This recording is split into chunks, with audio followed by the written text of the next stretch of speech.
using, what I'm using here is a tintable primer.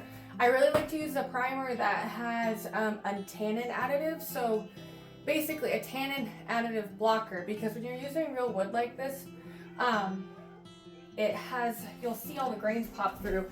Even if you use a paint that has a paint and a primer, you need something that's really going to block all the oils coming through. So I always use an oil-based primer. I always do multiple coats, and I always tint it to the same color of the cabinet so that I have to use less of this fancy paint.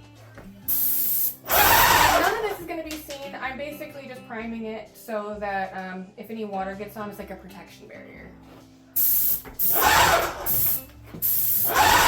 And we are going to resand the floors, so this doesn't matter.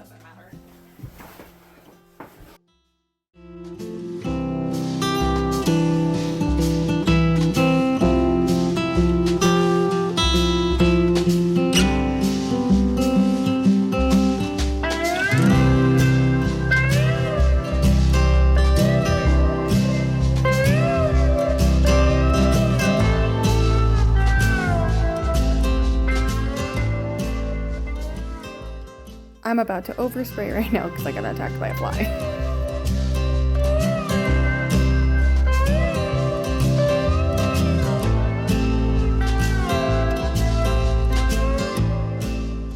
This heater is actually filled with water and glycol, and it's electric, made to obviously look like it's an old water radiator. Allegedly, the company states it's very efficient. The American retailer is called Hudson Reed. Otherwise, these are typically only found in the UK. And allegedly, they're extremely efficient units, and we will have to test it out for you guys.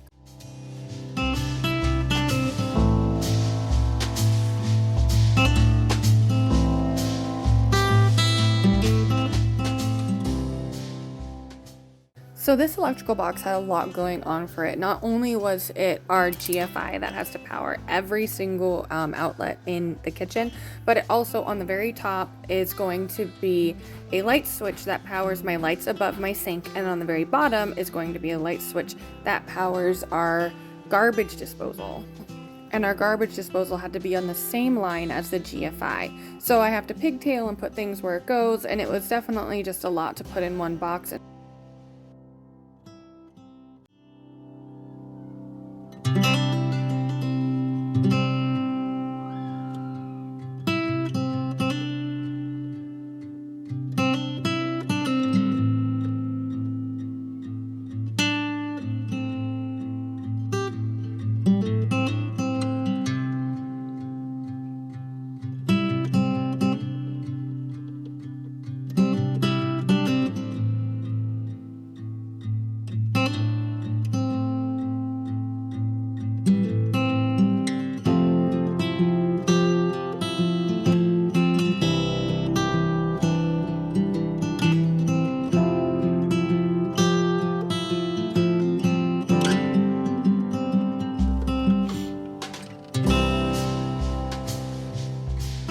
While I was doing electrical, Tim was under the house putting in all the new joists to sister in to the old ones with damage.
Feathering in an old wood floor is not for the faint of heart because it takes a lot of planning and practice, and one of these things is kind of a trial by error for me.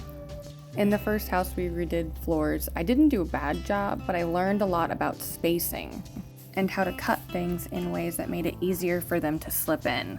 So instead of this project taking us 6 hours, now it only takes us 2, and I guess that's what they call experience, but heck, it sure looks pretty at the end.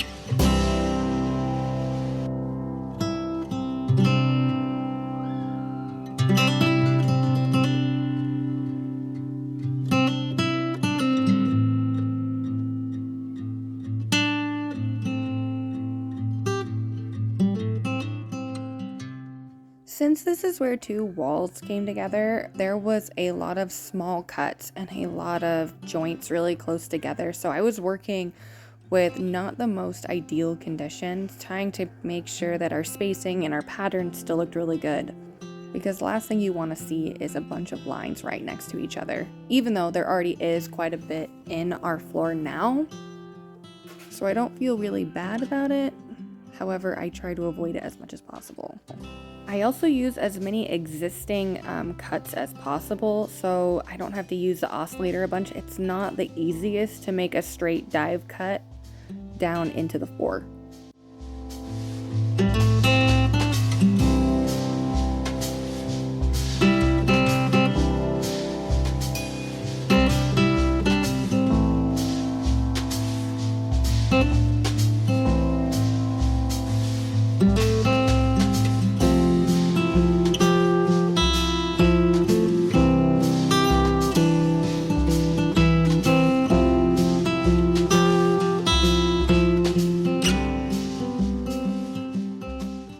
Since we obviously cut out nails in sections of the old floor that's still there, we're trying to glue everything down as we're going with liquid nail. And then we also top nail all of the boards that we're putting them butted up against. So the floor that's staying, we try to top nail around to make sure we minimize squeaks and minimize any kind of issues later on.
We are installing it in the reverse way of us taking out, because that means that our tongue is facing the back wall, which means every single one of these has a tongue and a groove that it still sits on, even if we're removing the very bottom groove. It'll make sure that is the most stable way to do it. And again, minimize squeaks, because you really don't want a squeaky floor that you've done a whole bunch to make look pretty.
So far we got the floor patched and that electrical is going to get covered by our fridge panel.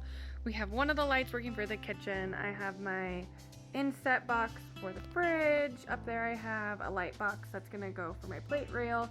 We have the 2 temporary lights that are there.